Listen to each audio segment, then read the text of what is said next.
नमस्कार दोस्तों, आपका स्वागत है अपने YouTube चैनल PFP में। आज हम टाइटन के बारे में चर्चा करने वाले हैं। धमाकेदार तेजी देखने को मिली है, स्टॉक आज हमें रॉकेट होता हुआ नजर आया, नया ऑल टाइम हाई देखने को मिला है। तो इस सिचुएशन में क्या करना चाहिए, क्या खरीदारी के बारे में सोचा जा सकता है, नहीं, उसके बारे में चर्चा करेंगे। तो सबसे पहले रीजन के बारे में बात करते हैं, इतनी तेजी स्टॉक में क्यों देखने को मिल रही है। तो आपको पता ही है गोल्ड के प्राइसेस कितने ज्यादा बढ़ गए थे लॉकडाउन के बाद, लेकिन वो हमें कम भी होते हुए नजर आए। 55,000 58,000 के लेवल से गोल्ड प्राइस कम होकर 45,000 तक आता हुआ नजर आया, लेकिन उसके बाद अच्छी रिकवरी चल रही है। 45,000 से ऑलमोस्ट 51,000 का गोल्ड होता हुआ नजर आता है। इसके कारण जितने भी गोल्ड रिलेटेड स्टॉक्स हैं तेजी देखने को मिली। मन्नपुरम फाइनेंस भी ऊपर जा रहा है, मुथूट फाइनेंस भी ऊपर जा रहा है। चलिए, मुथूट फाइनेंस में तो मिक्स था, उसके रिजल्ट्स भी आते, रिजल्ट्स भी अच्छे थे, उसके कारण भी तेजी देखने को मिली है। लेकिन टाइटन के बारे में बात करें तो ऑफकोर्स यहां पर जो गोल्ड का राइसिंग प्राइस है वो एक बहुत ही बड़ा फैक्टर है, जिसके कारण स्टॉक में भी अभी तेजी दिखाई पड़ती है। कंपनी के परफॉर्मेंस पर एक बार नजर डाल देते हैं, इसके रिजल्ट पर एक बार नजर डाल देते हैं। टोटल इनकम के बारे में बात करें तो ईयर ऑन ईयर बेसिस पे 60% का राइज है। प्रॉफिट के बारे में बात करें तो वो में 48% बढ़ता हुआ नजर आता है। लेकिन हम सभी को पता है पिछला क्वार्टर अच्छा नहीं गया था, पिछले साल का क्वार्टर। तो यहाँ पर वाई बेसिस पे तो ऑफकोर्स आपको ग्रोथ दिखाई देने वाली है। तो दोनों फाइनेंशियल ईयर को एक बार कंपेयर कर लेते हैं। टोटल इनकम के बारे में बात करें तो आपको सिर्फ 3% का राइज दिखाई पड़ता है। अगर आप प्रॉफिट के बारे में बात करेंगे तो 42% की आपको यहां पर गिरावट दिखाई पड़ती है। तो ऑफ कोर्स पैंडेमिक की वजह से इंपैक्ट पड़ता हुआ नजर आया है। एबिट के बारे में बात करें तो सेगमेंट इंफॉर्मेशन के बारे में जानकारी प्राप्त कर लेते हैं। ज्वेलरी बिजनेस से ज्यादा रेवेन्यू आता है, ज्यादा प्रॉफिट आता है, और यहां पर आपको 32% की ग्रोथ दिखाई पड़ती है ईयर ऑन ईयर बेसिस पर। उसका रीजन हम सभी को पता है, लेकिन अगर हम फाइनेंशियल ईयर को कंपेयर करते हैं तो आप देख पाएंगे 18% की माइनस में ग्रोथ जारी है। तो गिरावट देखने को मिल रही है। एक्चुअली अगर पूरे कॉन्सोलिडेटेड के बारे में बात करें तो 32% की आपको गिरावट नजर आती है, जो कि ऑफ कोर्स एक अच्छी बात नहीं है।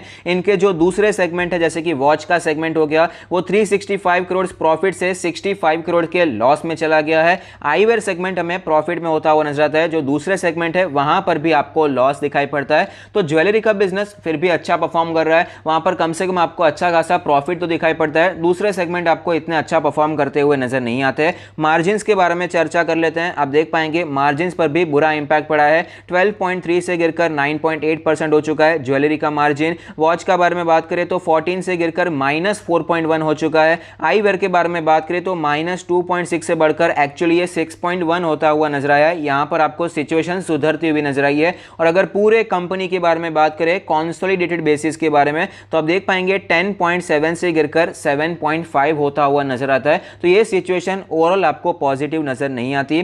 कंपनी के ट्रेंड के बारे में बात करें, कैसा ट्रेंड हमें देखने को मिलता है, क्वार्टरली परफॉर्मेंस के बारे में बात करें तो आप देख पाएंगे कंपनी ग्रो रही थी, लेकिन उसके बाद पैंडेमिक आया, गिरावट नजर आई, मार्जिन्स भी गिर गए, रेवेन्यू गिर गए। उसके बाद एक अच्छा बाउंस बैक देखने को मिला। प्री कोविड लेवल पर बिजनेस हमें पहुंचता हुआ नजर आता है, जो कि ऑफ कोर्स एक पॉजिटिव बात है। Profit before tax and margin के बारे में बात करें तो यहां पर भी आप देख पाएंगे हमें यहां पर गिरावट नजर आई। लॉस में भी कंपनी गई थी, लेकिन उसके बाद फिर से एक अच्छा बाउंस बैक देखने को मिला। मार्जिन्स भी ओवरऑल स्टेबल होते हुए नजर आते हैं। इनका आप ट्रेंड देख पाएंगे, मार्जिन्स 9.5 से करके हमें 12 के आसपास चलते हुए नजर आते हैं। और फिलहाल जो मार्जिन देखने को मिला है वो 9.9% का है। तो ओवरऑल कंपनी अपने मार्जिन्स भी सस्टेन करती हुई नजर आती है। पिछले साल के मुकाबले मार्जिन्स ऑफ कोर्स नीचे गए हैं, लेकिन पिछले कई क्वार्टर्स का अगर हम ट्रेंड देखते हैं तो 9% से करके 12% के आसपास, इसके बीच में ही मार्जिन्स हमें ट्रेड होते हुए नजर आते हैं। 10-11% का मार्जिन कई बार दिखाई पड़ता है। तो एवरेज के हिसाब से थोड़ा सा आपको नीचे दिखाई पड़ता है, लेकिन कोई मार्जिन में बड़ा ड्रॉप देखने को नहीं मिला। ये ओवरऑल परसेंटेज के हिसाब से अच्छी बात बनकर आती है।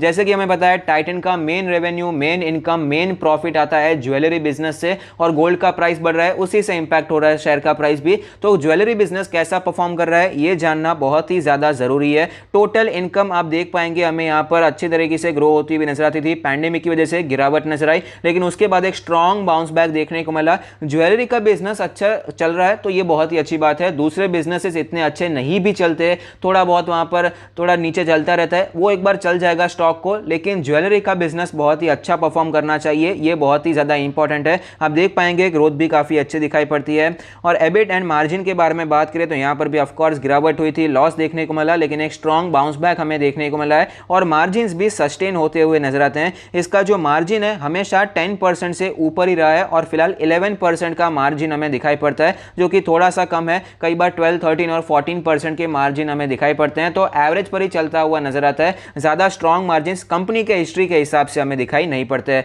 तो ओवरऑल बिजनेस के बारे में बात करें, पैंडेमिक की वजह से ऑफकोर्स आपको हिट देखने को मिलता है, लेकिन बाद में एक अच्छा बाउंस बैक देखने को मिला, स्पेशली जो ऑनलाइन कामकाज है कंपनी ने बढ़ा दिया, जिसके कारण कंपनी को कामकाज करने में भी हेल्प हो गई है, जिसके कारण स्टॉक में भी आपको तेजी दिखाई पड़ती है। तो सिर्फ गोल्ड के प्राइसेस बढ़ रहे हैं उसी के कारण स्टॉक ऊपर गया ऐसा नहीं है, कंपनी का परफॉर्मेंस भी हमें सुधरता हुआ नजर आता है।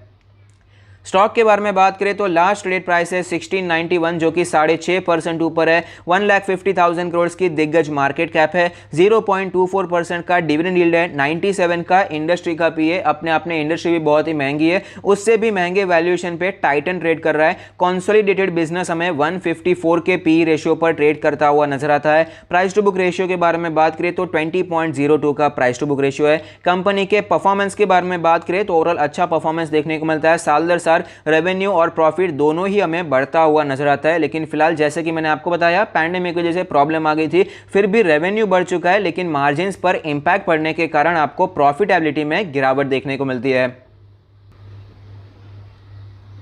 स्टॉक के चार्ट के बारे में बात करें तो आप देख पाएंगे पिछले कुछ महीनों से स्टॉक हमें कंसोलिडेशन में जाता हुआ नजर आया है। 2021 की शुरुआत से स्टॉक में हमें तेजी देखने को नहीं मिली। 5 महीनों से स्टॉक हमें एक ही जोन में ट्रेड करता हुआ नजर आया, यहां पर फंसता हुआ नजर आया, लेकिन फिलहाल एक अच्छा ब्रेकआउट देखने को मिला है। RSI के बारे में बात करें तो 73.81 का RSI है, अच्छी है। ओवरबॉट सिचुएशन में जाती हुई नजर आती है। 70 प्लस का है तो ऑफकोर्स ओवरबॉट हो चुका है। अगर 80 के ऊपर जाता है तो हाईली ओवरबॉट सिचुएशन हमें दिखाई पड़ सकती है। वीकली चार्ट्स के बारे में बात करें तो आप देख पाएंगे जनरली स्टॉक में जब भी गिरावट नजर आती है तो 20 वीक्स का मूविंग एवरेज और 50 वीक्स का moving average as a strong support नजर आता है। और फिलहाल जो 50 वीक्स का मूविंग एवरेज है वो कैलकुलेट होकर आता है 1380 के आसपास का लेवल। तो इस सिचुएशन में क्या करना चाहिए, क्या लॉन्ग टर्म के लिए शेयर में खरीदारी करनी चाहिए? तो ऑफकोर्स कंपनी बहुत ही अच्छी है, यहां पर लॉन्ग टर्म के लिए खरीदारी ऑफकोर्स करनी चाहिए, लेकिन क्या इस लेवल पर करनी चाहिए? तो एक ब्रेकआउट तो अच्छा देखने को मिला और मैं आपको यह भी बता दूं कि वॉल्यूम सपोर्टेड ब्रेकआउट देखने को मिला है। आप देख पाएंगे वॉल्यूम भी अच्छा है और कई दिनों से इसी रेंज पर ही रेजिस्टेंस फेस करा था, तो वॉल्यूम सपोर्टेड एक स्ट्रॉन्ग ब्रेकआउट है, एकदम परफेक्ट ब्रेकआउट है। आप देख पाएंगे पहले यहां पर रेजिस्टेंस फेस किया, फिर से यहां पर रेजिस्टेंस फेस किया, तीसरी बार यहां पर किया, फोर्थ टाइम यहां पर किया और फिफ्थ टाइम यहां पर भी रेजिस्टेंस फेस करने के बाद 6 दिनों तक कंसोलिडेशन दिखाया। 1600 के लेवल पर 6 दिनों तक स्टॉक हमें कंसोलिडेट होता हुआ नजर आया, उसके बाद आपको तेजी देखने को मिली है। तो ऑफकोर्स ये परफेक्ट ब्रेकआउट हमें यहां पर दिखाई पड़ता है। तो इस सिचुएशन में क्या खरीदारी की जा सकती है? तो बहुत लोग ऐसे होते हैं जो कि ब्रेकआउट पे इन्वेस्ट करना पसंद करते हैं, लेकिन पर्सनली मेरा मानना है मैं वैल्यू पर ज्यादा खरीदना पसंद करता हूं।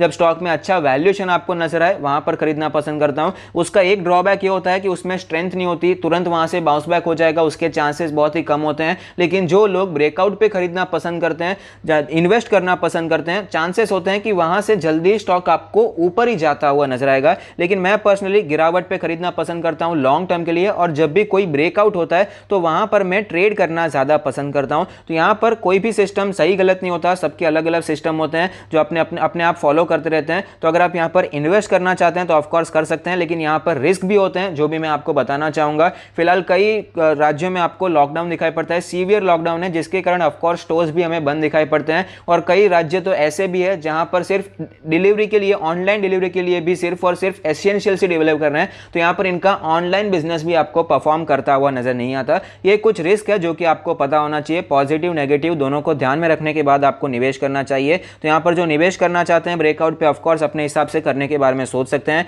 और ट्रेड के बारे में बात करें तो ऑफकोर्स एक अच्छा ट्रेड बनकर आता है जहां पर आप लॉन्ग होने के बारे में सोच सकते हैं, क्योंकि स्टॉक में 5 महीनों के बाद एक ब्रेकआउट देखने को मिला है। स्टॉक आपको इजीली 1800 1900 तक जाता हुआ नजर आ सकता है। अगर और भी ज्यादा बुलिश रहता है तो 2000 तक के लेवल्स आपको दिखाई दिखाई पड़ सकते हैं। ये कोई अनअचीवेबल टारगेट नहीं है। बुलिश टारगेट यहाँ पर 2000 भी आपको दिखाई पड़ सकता है। स्टॉप लॉस के बारे में बात करें तो इसका जो 20 डेज का मूविंग एवरेज है ये आपका एक स्टॉप लॉस होना चाहिए। जब भी स्टॉक इसके नीचे चला जाए तो वहां पर आपको स्टॉक में से एग्जिट करना चाहिए। रिस्क रिवॉर्ड रेशियो के बारे में बात करें तो रिस्क रिवॉर्ड रेशियो यहाँ पर अच्छा फेवरेबल दिखाई पड़ता है। तो अगर आपको वीडियो अच्छा लगता है तो प्लीज कोई फीडबैक दीजिए। Thank you, stay happy, happy investing.